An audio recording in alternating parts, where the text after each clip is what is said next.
오늘 본문은요, 사도행전 26장 전체예요. 근데 29절 딱 한 구절만 같이 이렇게 봉독했습니다.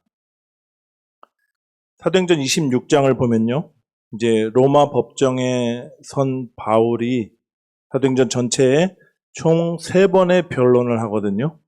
근데 그 마지막에 해당하는 그 변명입니다. 첫 번째 변명 누구 앞에서 했죠? 벨렉스 총독 기억나시죠? 노예 출신의 잔혹하기는 그지없이 아주 악랄한 인물이었고 또 돈만 밝히던 장사치였습니다.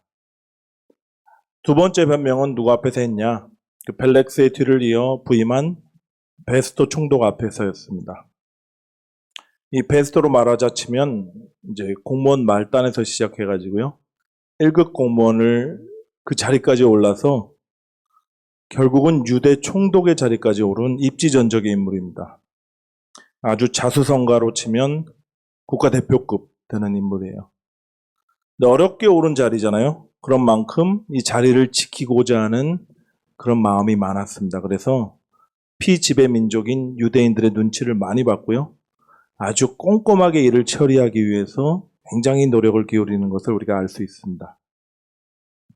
오늘 함께 볼 사도행전 26장은요, 헤롯 아그리파 왕과 함께 온 여인이죠, 버니게, 그리고 옆에 들러리처럼 있는 그 베스토 총독 앞에서 바울이 마지막 변론을 하는 장면이에요.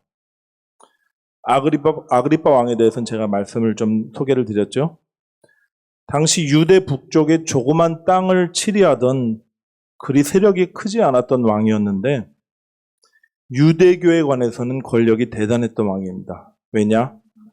그 대제사장 임명권을 가지고 있었던 자예요. 그렇다고 종교심이 있었던 것으로 보이지는 않고요. 특별히 이제 같이 온 버니게가 동거녀 내지는 애인으로 추정되거든요. 그런데 그의 친누이입니다. 아주 그냥 도덕 파괴와 윤리 파괴의 극단을 보여주는 인물이다, 이렇게 생각하시면 됩니다. 이 마지막 변론이 앞에 두 번의 변명과는 좀 다른 점이 있어요. 왜냐하면 이미 로마 황제에게 상소를 한 상태였거든요. 다시 말해서 유죄나 무죄를 가리기 위한 그런 변론이 아니라 사건의 자초지종이나 한번 들어보자 하는 그런 청문회 같은 자리였습니다. 근데 하나님의 섭리였어요. 권력자들 앞에서 복음을 전할 수 있는 최고의 청문회를 하나님께서 마련해 주신 겁니다. 여러분 한번 상상해 보세요. 죽을 위기를 간신히 모면하고 죄인의 신분으로 지금 사슬에 매어서 로마 황제 앞에 끌려갈 자가 바울이에요. 근데 그 바울이 말 한마디면 사람을 죽일 수도 살릴 수도 있는 권력자들 앞에 선 겁니다. 세상적으로 보면요, 가장 비천하기 그지없는 자가 가장 화려하고 유력한 자들 앞에 서 있는 거예요. 근데 바울이 어떤 말을 하는지 한번 들어보시죠. 이게 세번역 성경에 이렇게 나와요.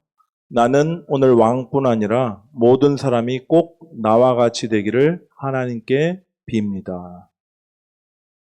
여러분 이게 말이 되는 소리예요? 한번 입장을 바꿔서 생각해 보십시오. 아그리파 왕이나 그 곁에 있던 베스토 총독이나 얼마나 기가 차겠어요. 이런 건방진 놈이 다 있나?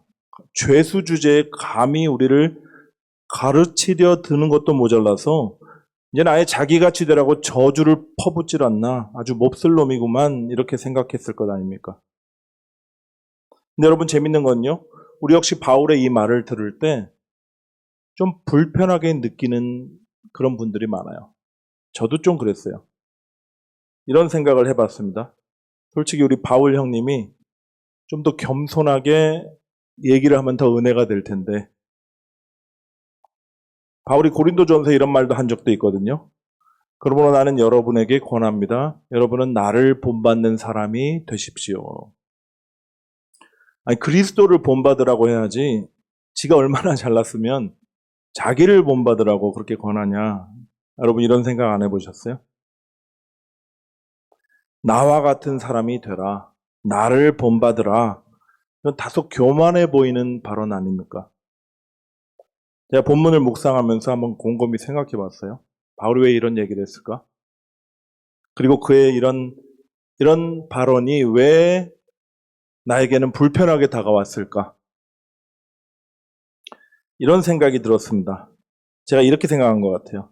바울이 지금 자신의 어떤 영웅적인 행동, 그리고 고결한 성품을 자랑하고 있는 게 아닌가.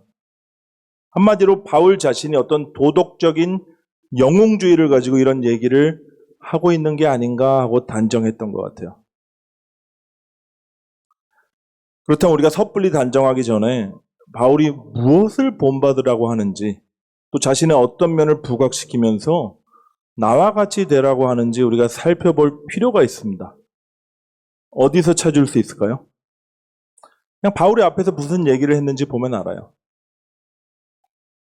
우리가 많이 듣던 간증처럼 바울이 만약 자신이 겪은 어렵고 힘든 그런 상황들을 막 나열하면서 내가 이런 어려운 환경 가운데서도 믿음을 잃지 않고 하나님만 붙들었다. 그러니까 하나님께서 큰 복을 주셨다. 그래서 너희들도 나와 같이 되기를 내가 바란다. 이렇게 얘기를 만약 했다면 뻔한 거예요. 너희들 봤지? 너희도 나처럼 믿음으로 승리해야 된다 하면서 자신의 믿음의 행위를 자랑하는 겁니다. 근데 진짜 바울이 이런 얘기를 했냐? 아니에요. 그럼 어떤 얘기를 했냐? 한번 같이 보시죠. 본문 4절에서 5절 말씀입니다. 내가 처음부터 내 민족과 더불어 예루살렘에서 젊었을 때 생활한 상황을 유대인이 다 아는 바라. 일찍부터 나를 알았으니 그들이 증언하려 하면 내가 우리 종교의 가장 엄한 팔을 따라 바리새인의 생활을 하였다고 할 것이다. 지금 무슨 얘기를 하는 거냐? 나는 유대교를 신봉하는 자였고 민족을 사랑하는 자였으며 하나님에 대한 열심이 특심인 자였다. 지금 얘기하고 있는 거예요. 이게 바리새인들의 특징이었습니다. 다음 6절에서 7절 말씀으로 이어집니다. 이제도 여기 서서 신문 받는 것은 하나님이 우리 조상에게 약속한 것을 바라는 까닭이니 이 약속은 우리 12지파가 밤낮으로 간절히 하나님을 받들어 섬김으로 얻기를 바라는 바인데 아그리빠 왕이여 이 소망으로 말미암아 내가 유대인들에게 고소를 당하는 것이니이다. 말이 어렵죠? 하나님이 우리 조상에게 약속한 것이 있대요. 뭘까요? 바로 메시아의 오심과 이스라엘의 회복, 민족의 회복이에요. 그들이 바라는 것처럼 하나님의 나라가 이 땅에 다시 세워지는 것입니다. 근데 8절에 이어서 이렇게 얘기해요. 당신들은 하나님이 죽은 사람을 살리심을 어찌하여 못 믿을 것으로 여기나이까. 이렇게 반문하거든요. 따라서 잘 보시면 유대인들의 소망은 이 땅에서 완성될 하나님 나라에만 국한되지 않아요. 그 죽음을 극복하는 그 부활과 또 영원한 생명에 대한 소망을 포함하고 있는 것입니다. 복음주의 신학자 중에 이제 존 스토트라고 들어보셨죠? 그가 주석서에서 유대인들이 대망하는 이 소망을 어떻게 요약했냐?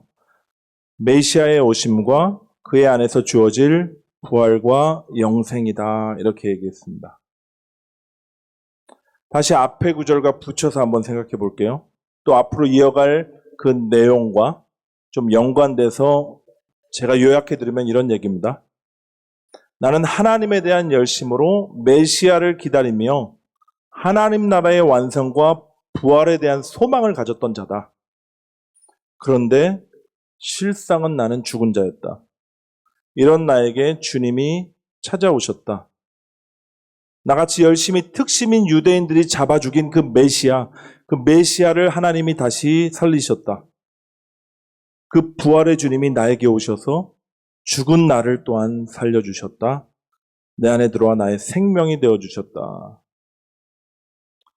좀 앞에 것까지 제가 땡겨서 말씀드렸는데 어쨌든 우리가 계속 이어서 보면 바울이 무슨 얘기를 하냐면 자신의 회심 간증을 또다시 얘기합니다. 여러분 읽지 않아도 너무 친숙하시죠? 왜냐? 사도행전 9장에서 한번 얘기했고요.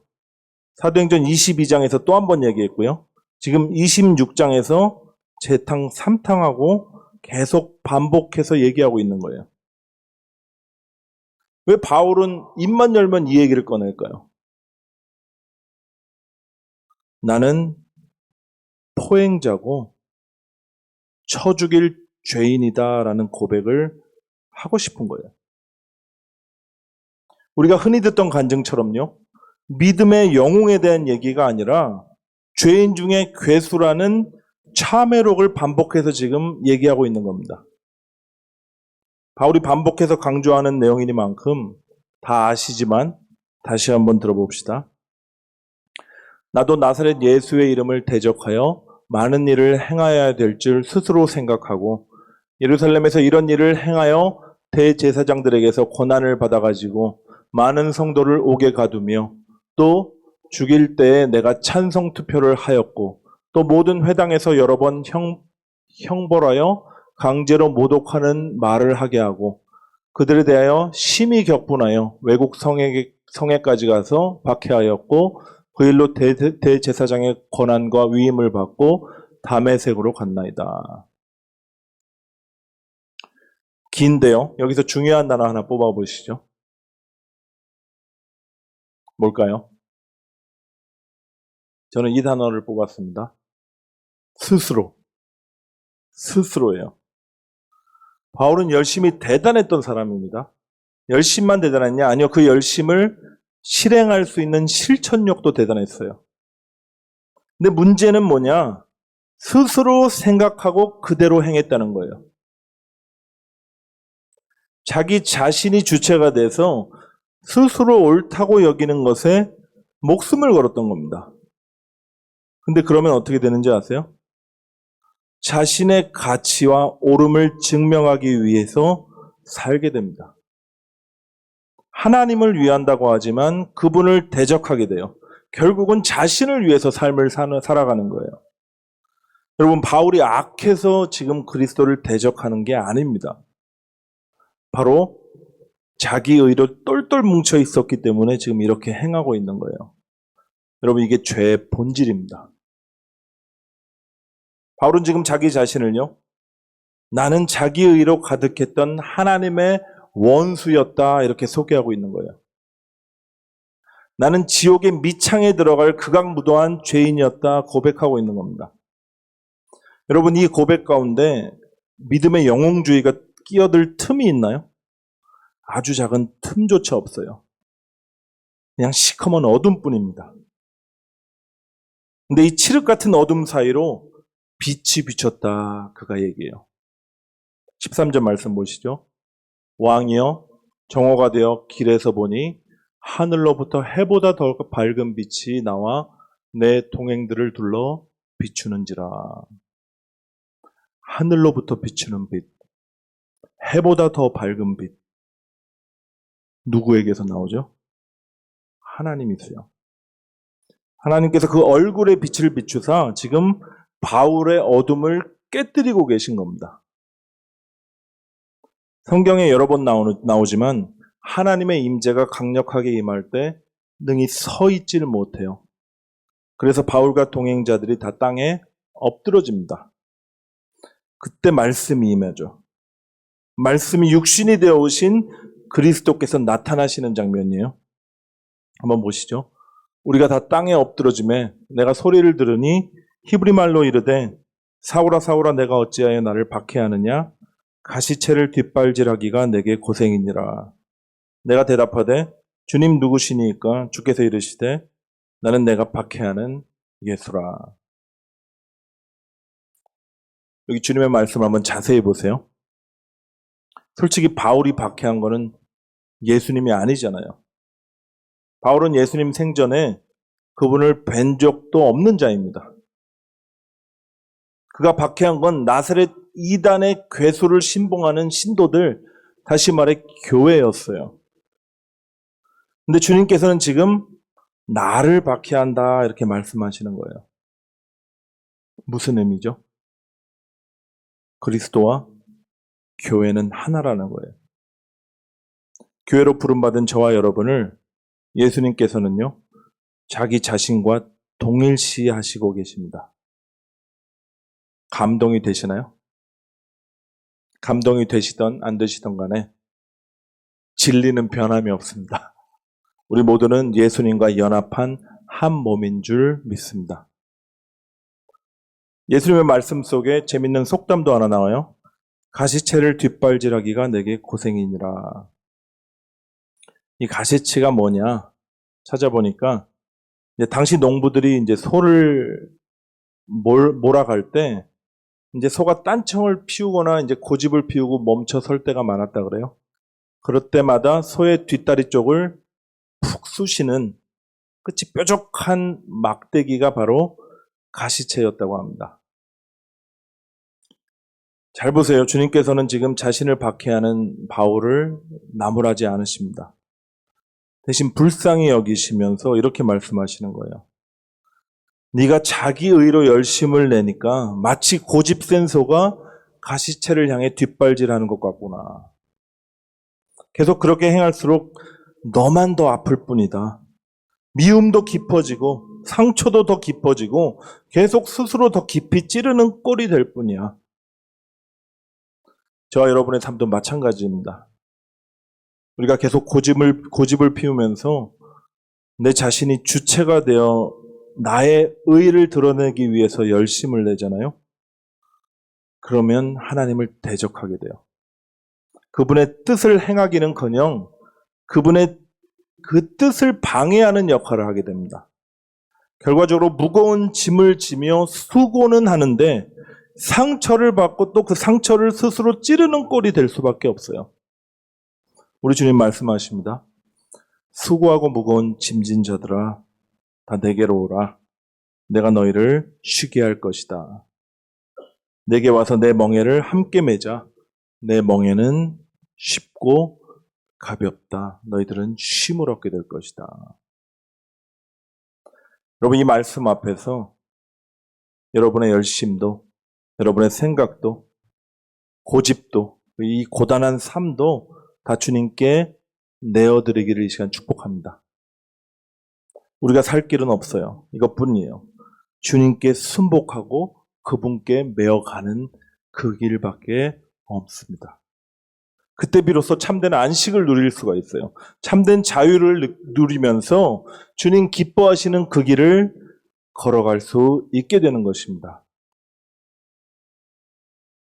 내가 주체가 되지 않고요. 오직 내 안에 계신 주님께서 내 삶의 주인이 되시잖아요. 그때 비로소 주님께서 당신의 뜻을 이루어 가시기 시작하십니다. 바울이 이 길을 걸어온 거예요. 그리고 주님의 뜻에 대해서 이렇게 얘기를 했습니다. 이스라엘과 이방인들 온 열방을 구원하시는 그 하나님의 열심, 사단에게 잃어버린 자식들을 찾아가서 한 명 한 명 다 끌어내 구원해 주시는 하나님의 소원을 말입니다. 16절에서 18절에서 바울이 얘기해요. 일어나 너의 발로 서라. 내가 내게 나타난 것은 곧 내가 나를 본 일과 장차 내가 내게 나타날 일에 너로 종과 증인을 삼으려 함이니 이스라엘과 이방인들에게 내가 너를 구원하여 그들에게 보내어 그 눈을 뜨게 하여 어둠에서 빛으로 사단의 권세에서 하나님께 돌아오게 하고 죄사함과 나를 믿어 거룩하게 된 무리 가운데서 기업을 얻게 하리라 하더이다. 엄청난 말씀인데 좀 어려워서 제가 다시 풀어드릴게요.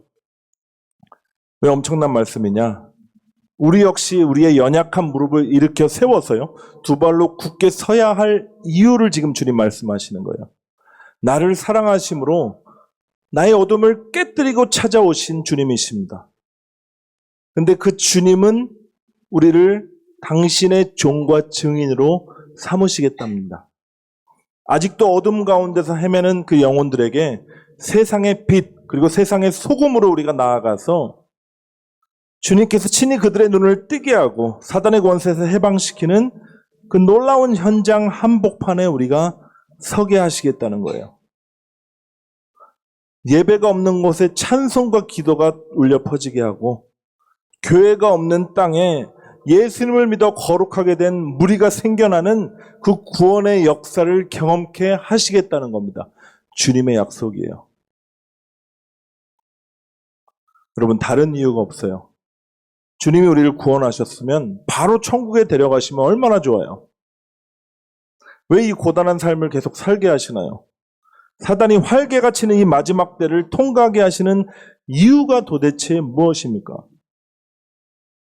우리를 종과 증인으로 삼으시겠다는 겁니다. 그래, 놀라운 하나님의 역사 가운데 주께서 친히 행하시는 것을 우리가 목도하면서 주님과 함께 기뻐하는 자로 우리를 삼으시겠다는 거예요. 바울은요, 가장 어두운 순간에 빛을 받았습니다. 무지와 헛된 열정으로 바닥을 치고 있는 그 지점에서 우리 주님을 만났어요. 그리고 자기 의가 똘똘 뭉쳐있던 그 옛 자아가 죽었습니다. 이미 죽은 자는요, 자기의 의가 산산조각 나버린 자들에게는 다른 선택의 여지가 없어요. 절대 주권자이신 주님께 대한 절대 순종뿐입니다.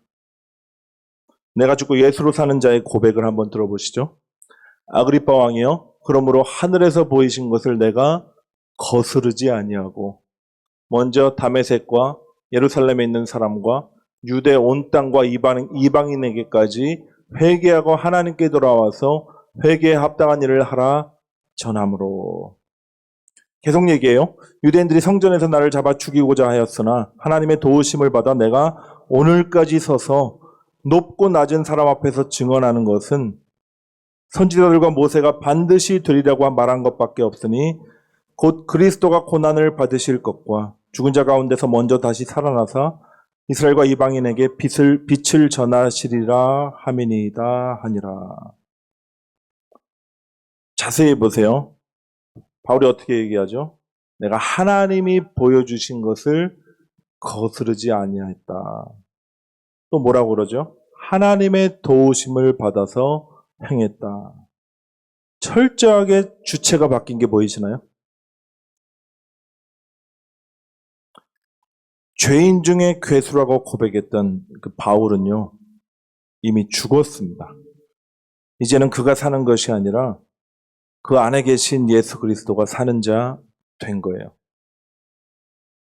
근데 이 놀라운 복음의 진술을 말해도 세상은 이해를 할 수가 없습니다. 베스도가 듣다 못해 소리를 질러요. 바울아, 네가 미쳤도다. 네 많은 학문이 너를 미치게 한다. 아그리빠 왕은 보면 분명히 영혼의 떨림을 느꼈던 것 같아요. 근데 28절에 보니까 이렇게 얘기해요. 내가 적은 말로 나를 권하여 그리스도인이 되게 하려 하는도다. 결국에는 애써 길을 닫고 돌아서 버립니다. 근데 이런 모습을 보면서 바울이 안타까운 마음을 금하지 못하고 이렇게 대답합니다. 아까 읽었던 말씀이지만 다시 한번 큰 소리로 읽겠습니다. 시작. 바울이 이르되 말이 적으나 많으나 당신뿐만 아니라 오늘 내 말을 듣는 모든 사람도 다 이렇게 결박된 것 외에는 나와 같이 되기를 하나님께 원하나이다 하니라. 여러분, 이제 동일한 말씀이 좀 다르게 다가오시나요? 바울이 지금 나처럼 훌륭해져라 이렇게 얘기하는 게 아니에요. 나처럼 은혜를 입은 자 되기를 원한다. 지금 이 얘기를 하고 있는 겁니다. 나처럼 위대해져라 잘난 척하는 게 아니라요. 나처럼 십자가 앞에서 완전히 깨져버리고 오직 그리스도만 사는 자, 그분의 은혜만 남은 자가 되라고 지금 권면하고 있는 거예요. 여기 원하나이다라고 번역된 헬라어 문법을 보면요, 마음 깊은 곳에서 우러나오는 거룩한 열망을 표현하고 있는 겁니다. 왕이요, 총독이요, 내 말을 듣는 모든 사람들이요, 내가 간절히 바라는 것은 여러분 모두가 내가 만난 이 예수님을 만나는 것입니다. 지금 무지에서 또 세상에 묻혀서 여러분 모두가 하나님 앞에 죄인으로 서 있지만 나는 더한 자였습니다. 나야말로 죄인 중에 괴수였습니다. 그러나 주님의 자비는 한이 없으십니다. 그분의 은혜를 입으십시오. 정말 진심으로 이렇게 애원하고 있는 거예요. 근친상간의 죄에 빠진 아그리빠도 지 밥그릇 챙기느라 사람들 눈치 보면서 거짓을 방관하는 위선자 베스도까지도 바울은 지금 진심으로 구원받고 하나님의 은혜 안에 들어오기를 바라고 있고 축복하고 있는 거예요. 여러분, 이게 바울의 마음이겠습니까? 그리스도의 마음이에요. 중요한 결론을 말씀드릴게요. 지금까지 딴 생각하셨더라도 중요한 내용이니까 정신 바짝 차리시고 한번 잘 들어보시길 바랍니다. 바울은 죽은 자였어요. 빛으로 임하신 예수님 앞에서 그의 모든 어둠이 깨져나간 자였어요. 자기 의는 다 사라지고 이제는 주님이 가라고 하시는 곳이라면 죽음도 불사하고 순종의 걸음을 뛰는 참 종이 되어버렸습니다. 근데 그의 자아의식은 뭐였죠? 늘 죄인 중에 괴수였어요. 자기 의와 자기 열심으로 예수님을 대적했던 살인자요 쳐 죽일 죄인이었습니다. 그럼에도 불구하고 주님께서는 그런 자기를 버리지 않으시고 벌하지 않으시며 새롭게 하셨다 하는 것을 늘 말씀하고 있어요. 바울은요, 자기 자신이 은혜를 입은 자, 은혜를 받은 죄인임을 온 세포에 새기고 있었습니다. 온 DNA가 그에게는 은혜였어요. 근데 그는 실제로는 어떤 삶을 살았죠? 그리스도가 살아계시다면 이런 삶을 살지 않았을까 하는 정말 예수를 본받는 삶을 살았어요. 더 정확히 말하면 그리스도께서 친히 그를 통해 나타나심으로 원수를 끌어안고 축복해주는 그리스도의 성품을 나타냈고요. 자신을 죽이려는 유대인들이 구원만 받을 수 있다면 내가 버림받아도 좋다는 그런 기도를 올렸습니다. 당시로는 동물보다 더 못한 취급받았던 이방인들에게 나아가서 복음을 선포했고요. 그 일로 오해를 받아서 죽을 위기에 처해도 담담하게 그리고 당당하게 받아들였습니다. 그리스도의 영에 끌려 그리스도의 소원을 친히 이루어 가시는 역사의 한복판에 서 있었어요. 그 비결이 뭐였냐? 죄인 중에 괴수, 은혜를 입은 죄인이라는 자아의식이 있습니다. 근데 여러분, 우리의 자아의식은 어떤가요? 겉으로는 죄인이라고 고백은 하죠. 그렇지만 속으로는 이래요. 그래도 나 정도면 좀 반듯하고 믿음도 있고, 그러니까 하나님 또 은혜 베풀어 주시고 사용할 만한 그런 자가 아닌가, 그런 마음이 우리에게 있어요. 나 정도면 괜찮은 사람이지 내가 지금 안 해서 그렇지 제대로 결심만 한다면 잘할 수 있을 거야, 이렇게 생각합니다. 내일은 맘먹고 결심만 하면 내가 스스로 생각하는 나의 자의식에 걸맞는 삶을 살아낼 수 있을 거라고 착각하고 있어요. 근데 현실은 늘 미치지 못하죠. 여전히 게으르고 여전히 부족하고 여전히 더 말씀을 읽으면 나아지겠지, 기도를 더 해야겠지, 이런 생각 속에서 부끄러워합니다. 그런지 아닌지 제가 테스트 한번 해볼게요. 여러분은 바울처럼 당당하게 나를 본받으라 얘기할 수 있으세요? 나와 같이 되기를 바란다. 저도 못할 것 같더라고요. 내가 내 삶을 아는데, 나에게 부끄러운 삶을 아는데 어떻게 이런 얘기를 할 수 있냐, 그런 생각이 들더라고요. 근데 여러분, 문제가 뭘까요? 어떻게 하면 될까요? 더 굳게 결심하면 될까요? 예전에 주일학교에서 이런 얘기를 들었어요. 선생님이 하신 얘기인데, 너희 작심삼일이란 말 들어봤지? 우리가 의지가 약해서 결심해도 3일이면 다 어길 수밖에 없어. 그러니까 3일마다 다시 결심하면 너희 결심대로 살 수 있다. 논리적으로는 맞는데 해보니까 안 되더라고요. 문제가 생기면 그 문제의 원인을 잘 파악해야지 되는데 자꾸 헛다리를 짚으니까 안 되는 겁니다. 그럼 원인이 뭘까요? 우리 자아의식이 잘못돼서 그래요. 내가 어떤 자였는지, 내가 어떤 자리에서 구원받았는지 우리는 잊어버리는 겁니다. 그래서 그래도 나 정도는 이런 생각을 하게 된 거예요. 여러분, 우리가 어떤 자였죠? 율법으로는 저주받은 동물인 그 돼지의 오물통 속에서 뒹굴던 자였어요. 예수님이 분명히 비유를 통해서 그렇게 말씀하셨습니다. 근데 그 자리에 예수님께서 친히 찾아오신 거예요. 우리의 더러운 옷을 다 벗겨주시고 당신의 의의 옷을 입혀주신 다음에 예수님은 더러운 오물을 뒤집어 쓴 채 십자가에 달려 죽으셨습니다. 우리의 심판받을 그 자리에서 그분이 우리를 대신해서 다 받으신 거예요. 여러분, 내 스스로는요, 단 1초도 거룩해질 수 없는 자가 바로 나예요. 나의 결심과 의지는 어땠죠? 늘 실패였습니다. 주님의 은혜의 손길이 없으면 주님이 잠시라도 놓잖아요. 지금도 잠시의 틈도 없이 우리는 지옥의 가장 뜨끈한 구석에 처박혀버릴 자들이 바로 우리예요. 오라 공고한 사람이로다. 이 사망의 몸에서 누가 나를 건져내랴. 이 탄식을 해야 될 자들이 바로 바울만이 아니라 저와 여러분이라는 겁니다. 근데 이런 나를 위해서 우리 주님 대신 죽으시고 우리 안에 부활하신 거예요. 그리고 만약 우리를 떠나신다면 우리가 다시 더럽고 추한 오물통에 빠질 것을 아시니까 주님은 세상 끝까지 너희와 함께하리라는 그 약속대로 우리를 떠나지 않으시고 우리의 생명이 되어주십니다. 만물보다 부패한 우리의 마음 가운데서 견디고 계신 거예요. 오직 은혜입니다. 그 은혜로 지금의 내가 된 거예요.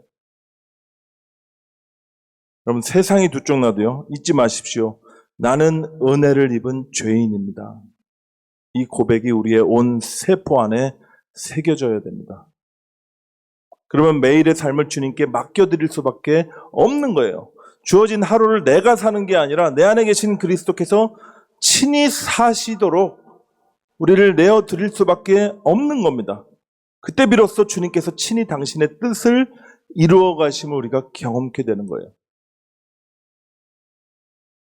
여러분, 명심하십시오. 바울이 자기 자신을 뭐라고 고백했죠? 사도 중에 가장 작은 자다. 모든 성도들 중에 지극히 작은 자보다 더 작은 나. 마지막에는 죄인 중에 괴수다. 이렇게 고백했는데 이거는 회심전에 한 고백이 아닙니다. 그가 은혜를 입고 구원받아 그리스도의 종과 증인으로 살아갈 때 했던 고백이었어요. 바울은 계속 낮아지고 계속 작아졌어요. 그리고 그가 작아지는 만큼 그의 사역은 더 커지고 빛을 발했습니다. 왜냐? 그리스도의 나타나심, 그 능력이 그의 삶을 사로잡았기 때문이에요. 그는 이 놀라운 진리를 분명히 경험했던 것 같아요. 이렇게 고백했죠. 내가 약할 때 그때가 곧 강함이니라. 여러분, 내가 작아지는 만큼 그리스도가 커집니다. 내가 날마다 죽음을 통과할 때 비로소 주님의 부활을 경험할 수 있다고 제가 여러 번 말씀드렸어요. 나의 꿈, 나의 사역이 다 사라질 때 주님의 꿈, 주님의 소원을 주님께서 친히 이루어 가심을 우리가 경험케 되는 거예요. 제가 선교지에서 11년 있으면서 얻었던 가장 큰 진리가 바로 이것이었습니다. 내가 나를 알고 또 주님의 은혜 안에 푹 잠기게 될 때 비로소 나와 같이 되기를 내가 빕니다. 내가 그리스도를 본받은 것처럼 여러분은 나를 본받으십시오. 이 고백을 하게 될 수 있는 날이 올 것입니다. 나처럼 깨어지고 부서져져 여러분 은혜를 입으십시오. 나처럼 매일 십자가의 죽음을 통과하면서 오직 그리스도만 남은 자로 사십시오. 이 축복이 터져나오는 여러분 자신을 마주하시게 될 거예요. 그 비결은 뭐라고요? 나는 은혜 입은 죄인임을 잊지 않으면 됩니다. 우리는 연약하지만 우리 안에 계신 그리스도는 완전하십니다. 그분은 우리 안에 오셔서 당신의 사역을, 당신의 뜻을 기필코 완성하실 것입니다. 그리고 우리의 이 고백을 받아내실 거예요. 나와 같이 되기를 내가 빕니다. 내가 그리스도를 본받은 것처럼 나를 본받는 자 되십시오.